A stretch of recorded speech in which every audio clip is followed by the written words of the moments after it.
യെഹെസ്കേൽ പ്രവചനം 37 അധ്യായത്തിൽ പ്രവാചകനെ ദൈവാത്മാവ് ഒരു താഴ്വരയിൽ കൊണ്ടുചെന്ന് നിർത്തുന്നതായി കാണുന്നു.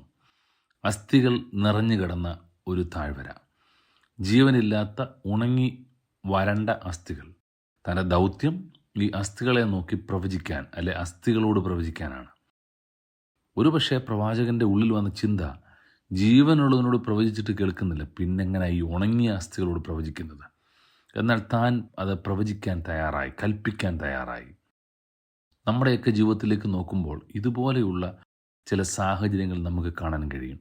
ഉണങ്ങിപ്പോയ, വരണ്ടുപോയ, പ്രതീക്ഷയില്ലാത്ത ചില അവസ്ഥകൾ, ജീവിതത്തിൽ ഒരു പക്ഷേ പ്രാർത്ഥിച്ചുത്തരം കിട്ടാത്ത അവസ്ഥകൾ, നമുക്ക് പോലും വിശ്വസിക്കാൻ കഴിയാത്ത ചില സാഹചര്യങ്ങൾ. എന്നാൽ ദൈവാത്മാവ് ആ പ്രവാചകനെ ഏൽപ്പിച്ച ദൗത്യം ദൈവം നമുക്ക് തരികയാണ്.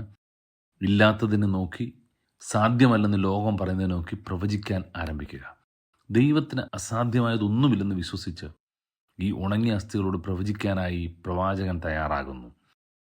അവിടെ ഒരു ദൈവപ്രവൃത്തി വെളിപ്പെടുന്നതായി നമുക്ക് കാണാൻ കഴിയുന്നുണ്ട്. പ്രവാചകൻ ഈ അസ്ഥികളോട് പ്രവചിച്ചു.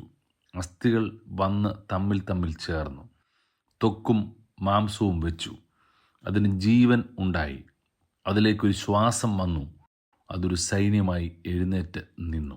അതെ, ഉണങ്ങിക്കിടന്ന, വരണ്ട് കിടന്ന, ജീവനില്ലെന്ന് പറഞ്ഞ് കഷണം കഷണമായി കിടന്ന അസ്ഥികൾ അസ്ഥിയോട് വന്നു ചേർന്നു. എപ്പോൾ?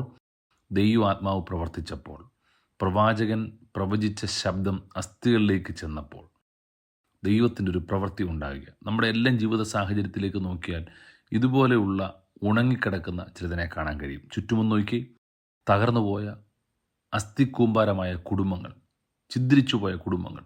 മറ്റു ചില മേഖലയിൽ സഭകളിലേക്ക് നോക്ക്, സഭകൾ ഛിദ്രിച്ചു പോയിരിക്കുന്നു, അസ്ഥിക്കൂമ്പാരമായി, ആത്മീയതയ്ക്ക് സ്ഥാനമില്ലാതായി മാറിയിരിക്കുന്നു. അതേസമയം തന്നെ നമ്മുടെ സമൂഹം മയക്കുമരുന്നും മദ്യവും അങ്ങനെയുള്ള ഒത്തിരി പ്രശ്നങ്ങൾ കൊണ്ട് നമ്മുടെ സമൂഹവും തകർന്ന് ഒരു അസ്ഥിക്കൂമ്പാരമായി മാറിയിരിക്കുന്നു.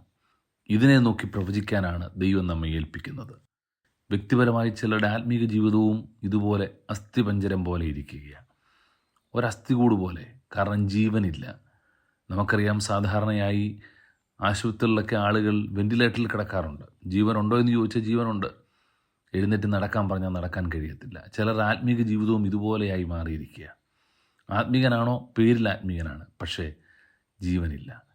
ദൈവാത്മാവിൻ്റെ ഒരു പ്രവൃത്തി നമ്മുടെ എല്ലാം ജീവിതത്തിൽ ഉണ്ടാകുമ്പോൾ ജീവൻ വയ്ക്കാൻ തുടങ്ങും. സാധാരണ പറയാറുണ്ട്, ഈ ചെടികളിലൊക്കെ ജീവരസം വ്യാപിക്കുമ്പോഴാണ് അതിൻ്റെ ഇലകളൊക്കെ കൊഴിഞ്ഞുപോയി പുതിയ ഇലകൾ ഉണ്ടാകുന്നത്. അതെ, അതുപോലെ ദൈവത്തിൻ്റെ വചനം നമ്മുടെ അകത്തേക്ക് കയറുമ്പോൾ നമ്മുടെ ശൂന്യമായിരിക്കുന്ന, അല്ലെങ്കിൽ വരണ്ടുപോയ, ക്ഷീണിച്ചുപോയ ആത്മീക ജീവിതത്തെ ദൈവം ഒന്നുകൂടൊന്ന് ജീവിപ്പിക്കാൻ പോകുകയാണ്. നമ്മുടെ ചുറ്റും നടക്കുന്ന ആ പ്രശ്നങ്ങളെ കണ്ടിട്ട്, സാഹചര്യങ്ങളെ കണ്ടിട്ട് വിലപിക്കേണ്ട കാര്യമില്ല. നമ്മൾ ധൈര്യത്തോടെ പറയണം, ഈ സാഹചര്യത്തെ മാറ്റുവാൻ കർത്താവിന് കഴിയും. ഇല്ലായ്മകളും പോരായ്മകളുമുണ്ട്, അതിനെ നോക്കി കൽപ്പിക്കാൻ ആരംഭിക്കുക. എൻ്റെ ദൈവത്താൽ അസാധ്യമായത് ഒന്നുമില്ല. ദൈവത്തിന് കഴിയാത്തത് വല്ലതുമുണ്ടോ? അതെ, സകലതും കർത്താവിന് കഴിയും. എവിടെ? വിശ്വാസം ഉള്ളിൽ ആരംഭിക്കുന്ന ഒരാൾ പ്രവചിക്കുമ്പോൾ, ഒരാൾ കൽപ്പിക്കുമ്പോൾ, കൽപ്പിക്കാൻ ആരംഭിക്കുമ്പോൾ. അതുതന്നെയാണ് അബ്രഹാം മകനോട് പറഞ്ഞത്, മകനെ, യഹോവ കരുതിക്കൊള്ളും. ഇന്ന് പകലത്തെ ധൈര്യപ്പെടുത്തുന്ന വാക്കിതാണ്, നിങ്ങൾക്ക് വേണ്ടി കർത്താവ് കരുതും. നിങ്ങളുടെ മുമ്പിൽ കാണുന്നത് ഇല്ലായ്മകളാണ്, മുമ്പിൽ കാണുന്ന അസ്ഥിക്കൂമ്പാരങ്ങളാണ്, പ്രതീക്ഷകളില്ല, ഡോക്ടർമാർ പറഞ്ഞ് ഇനി സാധ്യമല്ല. എന്നാൽ ദൈവത്തിൻ്റെ കരം ഇറങ്ങി വരും, ദൈവം ജീവൻ നൽകും. ദൈവം നിങ്ങളെ ഒന്നുകൂടെ പിടിച്ചെഴുന്നേൽപ്പിക്കും. തളർന്നുപോയി, ക്ഷീണിച്ചുപോയി, ദൈവം നിങ്ങൾക്കൊരു ജീവൻ തരും. കാരണം കർത്താവെ, എൻ്റെ ശരീരത്തിലേക്ക് ദൈവ സാന്നിധ്യം ഒന്ന് വ്യാപരിക്കണം, ദൈവത്തിൻ്റെ വചനം ഒന്ന് വ്യാപരിക്കണം. വചനം നിങ്ങളുടെ ഹൃദയത്തിലേക്ക് ചെന്നാൽ അത് നിങ്ങൾക്ക് ജീവനായി മാറും, അത് നിങ്ങൾക്ക് ബലമായി മാറും. ദൈവവചനമാണ് നമുക്ക് ബലം നൽകേണ്ടത്. പ്രവചിക്കുക എന്ന് പറയുമ്പോൾ ദൈവത്തിൻ്റെ വചനം നമ്മുടെ അകത്തേക്ക് കയറണം, അത് വിശ്വാസമായി പരിണമിക്കണം. അതെ, കർത്താവിന് അസാധ്യമായതൊന്നുമില്ലെന്നും എൻ്റെ യേശു എനിക്ക് വേണ്ടി അത്ഭുതം ചെയ്യുമെന്നും ഉറച്ചു വിശ്വസിക്കാൻ കഴിയുമ്പോൾ ദൈവപ്രവൃത്തി നിങ്ങളുടെ എല്ലാം ജീവിതത്തിൽ ഉണ്ടാകും. അതുകൊണ്ട് തന്നെ ധൈര്യത്തോടെ പറയണം, ഈ കർത്താവ് എൻ്റെ കൂടെയുണ്ട്. അതെ, ഉണങ്ങിക്കിടക്കുന്നതിനെ നോക്കി കൽപ്പിക്കാൻ, പ്രവചിക്കാൻ ആരംഭിക്കുന്നു. അവിടെ ദൈവപ്രവൃത്തി വെളിപ്പെടുന്നു. ദൈവം നിങ്ങളെക്കുറിച്ച് ആഗ്രഹിക്കുന്നത് ഒരു സൈന്യമായി നിങ്ങൾ നിൽക്കണമെന്നുള്ളതാണ്. ഏത് മേഖലയിൽ നിങ്ങൾ പരാജയപ്പെട്ടോ അവിടെ ദൈവം നിങ്ങളെ ഉപയോഗിക്കും.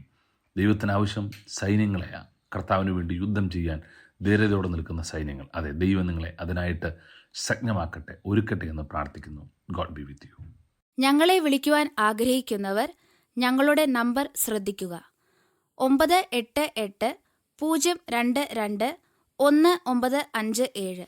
നമ്പർ വീണ്ടും 988-022-1957.